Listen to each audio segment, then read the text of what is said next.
Salut à tous, merci de rejoindre ce tout nouveau numéro de l'émission à l'affiche 100% musique pour un regard croisé entre deux générations de musique africaine.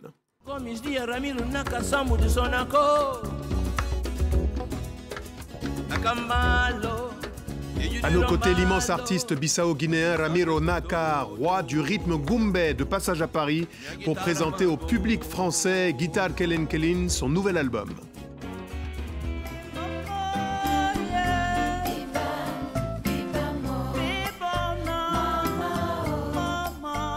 À nos côtés également la chanteuse camerounaise Matcha, dont le premier album international mêle avec grâce, tradition africaine et gospel.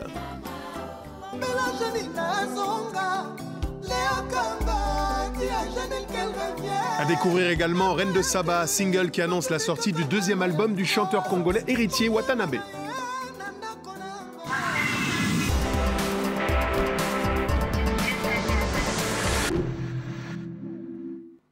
La synthèse de tout un continent, West African, Central African, aujourd'hui dans l'émission. Soyez les bienvenus. Bienvenue à tous les deux. Matcha, Ramiro Naka. Alors Ramiro Naka, merci. Immense artiste. Pendant plusieurs décennies, vous avez vécu en France. Qu'est-ce qui se passe? Vous êtes un exilé dans l'autre sens. Maintenant, vous vivez au Brésil? Oui, mais disons que après 40 ans, quand même, ça fait un bon chiffre. Et puis, bon, voilà, j'étais obligé de retourner à mes ressources un petit peu, c'est-à-dire que c'est l'Afrique profonde. Et donc, je jongle entre la Guinée-Bissau et Bahia, que quand tu arrives, tu comprendras pourquoi, parce que c'est la terre des ancêtres. Et puis, bon, voilà, j'ai eu la chance d'être invité de Holodum. Hein, vous voyez, c'était groupe mythique. Et puis, voilà, quoi, je me sens bien à la maison. Alors, on est très heureux parce que c'est près de 40 ans de carrière de vous avoir ici. On va bien sûr évoquer ce nouvel album, mais il y a un moment important aussi, c'était dans une salle mythique parisienne pour camper le décor de cet incroyable foisonnement musical entre l'Afrique, la diaspora lusophone du monde entier. Ramiro Naka, regardez, extrait.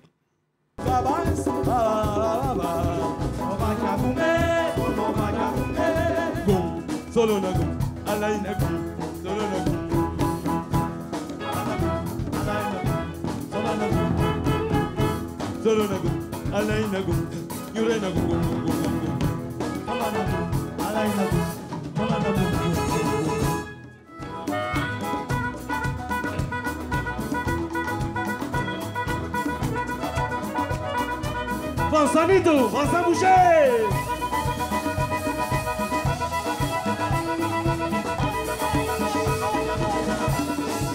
Il est là dans le cœur. Coucou, à cœur. La force de tout un continent, plus d'une dizaine d'artistes sur scène, c'est un peu ça, Ramiro Naka.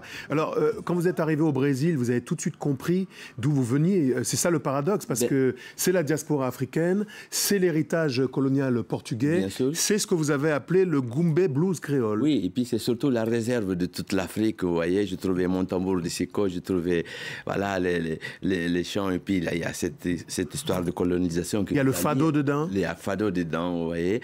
Et puis, on ne peut pas fuir parce que en fait, c'est les mêmes peuples, quoi.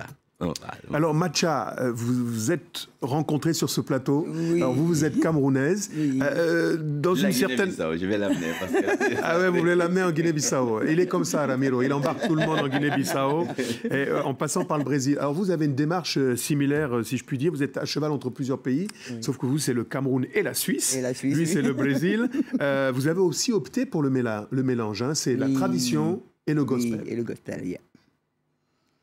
C'est comme ça que vous avez décidé de construire votre musique? Oui, j'aime beaucoup. Bon, déjà, pour commencer, je te remercie de m'inviter.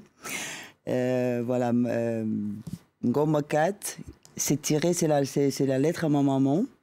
Donc, je parle un peu de la vie en Europe, continent européen, les souffrances, les difficultés qu'on a ici. Et C'est un album sur lequel vous avez travaillé pendant plusieurs années, à cheval entre plusieurs capitales. Oui, ça a pris du temps parce qu'il fallait vraiment que j'exprime, comme on dit, avec mon cœur, que je trouve les mots justes pour exprimer ce que je voulais dire à ma maman.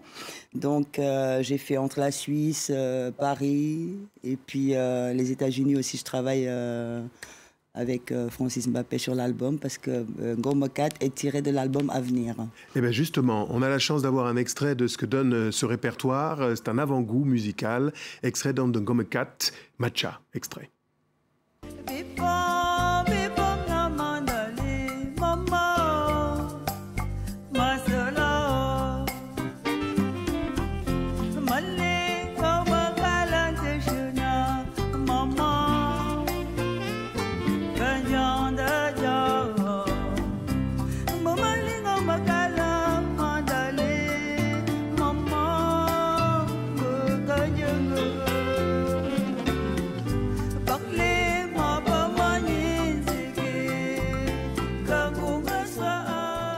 Voilà, un hommage à toutes les mamans, une lettre à toutes les mamans pour parler de la difficulté de l'exil, de la souffrance et parfois même du racisme. Alors on dit à présent un mot sur l'actualité musicale de la semaine, cap sur la RDC, pour évoquer la sortie du single Reine de Saba de l'artiste héritier Watanabe. C'est un transfuge, souvenez-vous du groupe Wenge Musica, Maison Mère de Werason.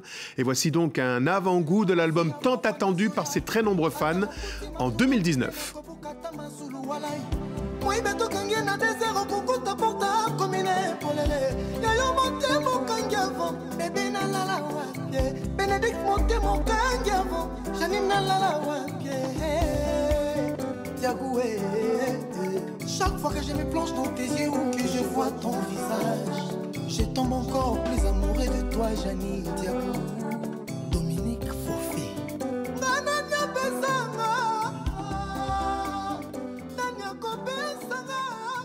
Du côté de la pop américaine, cette fois-ci, c'est Ariana Grande qui fait le buzz avec la diffusion exclusive de son dernier single Thank You Next sur YouTube. Ça avait explosé. Et, le clip a suscité par la suite près de 50 millions de vues sur cette même plateforme en moins de 24 heures, ce qui constitue un nouveau record.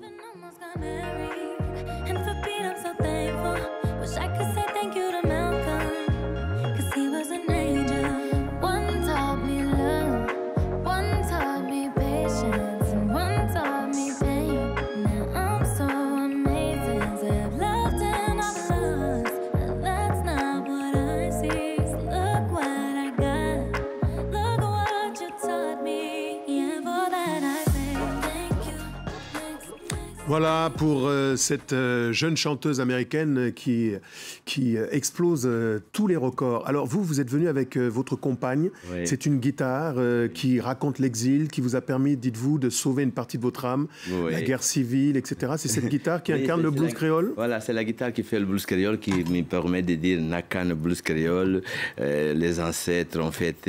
Vous savez, il y a un bateau qui est parti à un moment donné, il a amené le tambour de Siko et puis cette guitare qui raconte tout ce qui est vraiment l'Afrique profonde. Parce que la Guinée-Bissau, en fait, il passe inaperçu.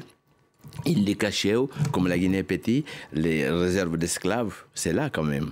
Après, avant d'arriver à Angoré, avant d'arriver, vous voyez.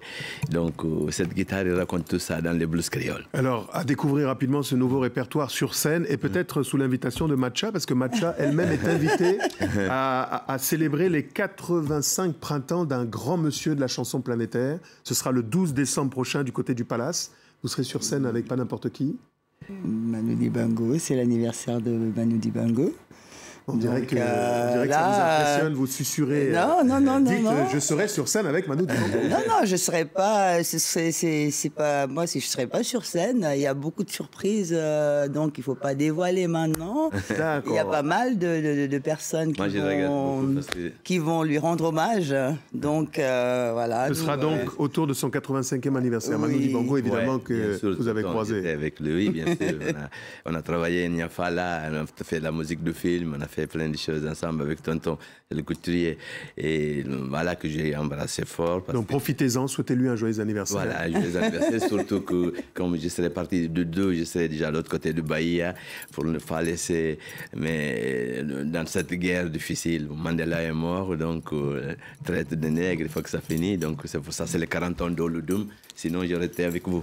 Merci à tous les deux d'avoir été des nôtres aujourd'hui. C'est déjà, hélas, la fin de cette émission. Ça passe tellement vite. Merci à toutes, à tous de l'avoir suivi. Pendant que Rami Oronaka prend sa guitare, je vous rappelle que vous pouvez retrouver cette émission sur france24.com ainsi que sur tous les réseaux sociaux. Ce qui donc, avec un extrait du patrimoine mondial de la chanson africaine, un hommage à Myriam Makeba, à la guitare, Rami Oronaka et Macha.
Merci. Merci.